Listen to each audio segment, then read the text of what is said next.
Welcome to Success Weekly with James Tharris, a weekly dose of thought-provoking ideas and helpful tips on improving your mindset. And now, here's your host, James Tharris. Hello and welcome to Success Weekly. I'm James Tharris and I'm your host for today. We've been talking about the book Psycho-Cybernetics, and today we're going to delve right into Chapter 11, which is how to unlock your real personality. So I'm basically reading little areas that I've highlighted. And I highlighted this particular book back in 1993 or so, 1993 or 1994. And I'm looking back at some of these things that I highlighted way back then and seeing just how much I've learned from those little highlighted things that I can now pinpoint direct connection to. The first thing I have highlighted says the purpose of negative feedback is to modify response and change the course of forward action, not to stop it altogether. So basically what they're talking about is excessive negative feedback and how that equals inhibition. So it's the same thing if you were unfortunate enough to grow up in a household where all you got the only kind of praise you got was negative. You got yelled at for every little thing. Get up, get back in, get in the house, get in the bathtub, get out of the bathtub. No, stop doing that. A lot of this negative reinforcement, that's what kind of steals our dreams. It steals our spirit and our creativity. And so we've got to remember to get away from people that give us excessive negative feedback. In our martial arts program, there's a saying that I learned from one of my mentors, Master Dave Kovar. He says, see everything, overlook a lot, correct a little. And there's such wisdom in that particular phrase because that's what it really comes down to. If we want to really excel in life, we've got to focus on the positive things. We've got to focus on the good things that make us feel great about ourselves so that we want to get up and do more. And it is important to have some negative feedback. Don't get me wrong. You have to have a good balance. But sometimes we get into the habit of only hearing the negative side of things. We see a situation, we can always see the negative in it. We can always see the mistakes in somebody's performance, but we're less apt to look at what they did very well. And I think that goes to inhibiting our own selves as well, getting into a negative state of mind. All right. Now the next thing I have is a little paragraph here, and it says, a woodsman or a hunter often guides himself back to his automobile by picking out some prominent landmark near his car, such as an extra tall tree which can be seen for miles. When he's ready to return to his car, he looks for his tree or his target and starts walking towards it. From time to time, the tree may be lost from his view, but as soon as he is able he checks course by comparing his direction with the direction of the tree, or the location of the tree. If he finds that his present course is taking him 15 degrees to the left of the tree, he must recognize that what he's doing is wrong. He immediately corrects his course and again walks directly toward the tree. He does not, however, conclude that it is wrong for him to walk. Wow, is that powerful. If we are consciously overcritical of our speech, or if we are too careful in trying to avoid errors in advance, rather than reacting spontaneously, stuttering is likely to result.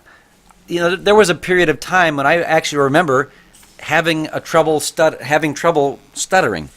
I couldn't get words out, and I would stutter probably every 5 or 6 words. I would get stuck on this word and have to say it 6 or 7 times before I could get it out. And that must have been what was going on back then.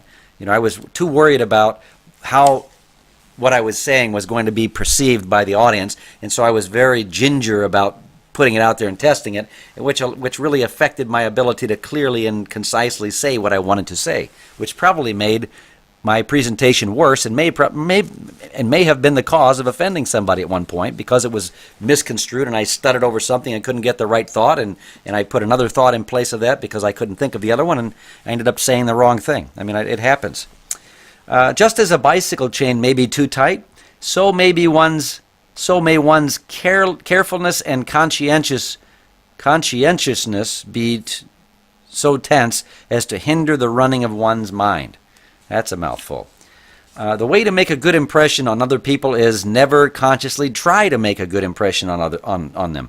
Never act or fail to act purely for consciously contrived effect. Never wonder consciously what the other person is thinking of you, how he's judging you. So that takes some practice, I'll tell you, because that's an easy thing to say, but a lot harder to do, because I think we always worry about what others think about us. And I think maybe we don't always, but I think a lot of times. And I know I'm guilty of it as well. So I think that this is really good stuff to help us remember these things and help flush that kind of thinking out of our head. It says here, poise comes when you ignore excessive negative feedbacks.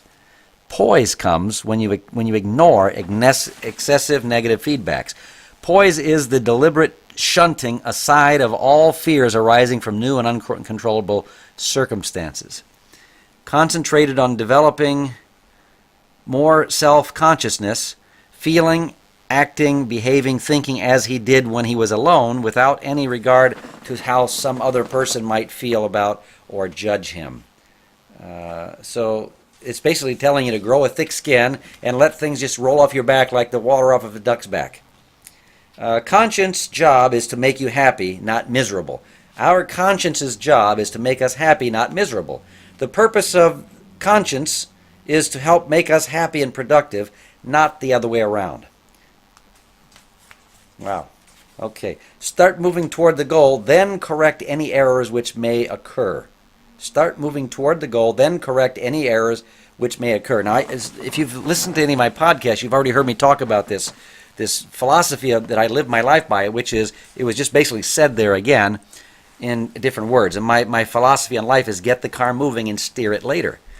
Start moving toward the goal, then correct any errors which may occur. So, many people like to have all their ducks in a row before they start out on anything, and that's the problem. That's why they're not more successful, is because they're waiting for all signs to say yes, and all questions to be answered, and all the I's dotted and all the T's crossed before they ever start. Unfortunately, that very seldom occurs, and they end up with analysis paralysis. So you've got to just learn how to get into action and not worry about what is going to happen every time you do something. You don't need to know all the answers. The answers will come to you as you investigate, as you experiment. They will come to you. Let's see. It says here, totally ignore all these negative feedback signals, and then compliment at least 3 people every day. Just say to your wife, I love you, at least twice a day, and that's 2 of them. So if you learn how to compliment other people, that helps your self-image, because it takes a little bit of ego busting to be able to give somebody else a compliment. A lot of times we would prefer to be the person getting the compliment, but giving the compliment seems to be a more difficult thing to do. So that's why we should be doing it. We should be practicing giving compliments to other people. And again, it's kind of like karma. It kind of comes back. What you put out into the universe, what you sow, you shall reap. So if I'm sowing lots of compliments to people, and not flattery, but real, genuine, sincere compliments, then it's probably only a matter of time before a couple of those compliments come back my way. And so that's a good point to be made there. So that's it for today. That chapter, what was that, chapter 11? Yeah, that was chapter 11, and basically it's talking about not listening to what everybody else thinks about you all the time, and not listening to all the negative things that people say to you. Look for the truth in it, but remember that there's a lot of other things there that's not truth. It's opinion, and everybody's got an opinion, and there are as many different opinions as there are people, and you are free to have your own opinion as well. That's part of what being a human being is, having the free to think on your own and form your own opinions, and you should form your own opinions. But if you read books like this and you associate with positive, upwardly mobile people, they will help you shape your opinion, because maybe some of your opinions need to be reframed so you can unblock and unlock the true potential in your life so that you can experience more success. So that's all I've got today. If you enjoyed today's podcast, let me know in the comments, and please like it and share it with friends. That's all for this week. Tune in next week for another episode of Success Weekly. Do you have an idea you'd like James to talk about in an upcoming episode? Post your comments and be sure to share this podcast with friends.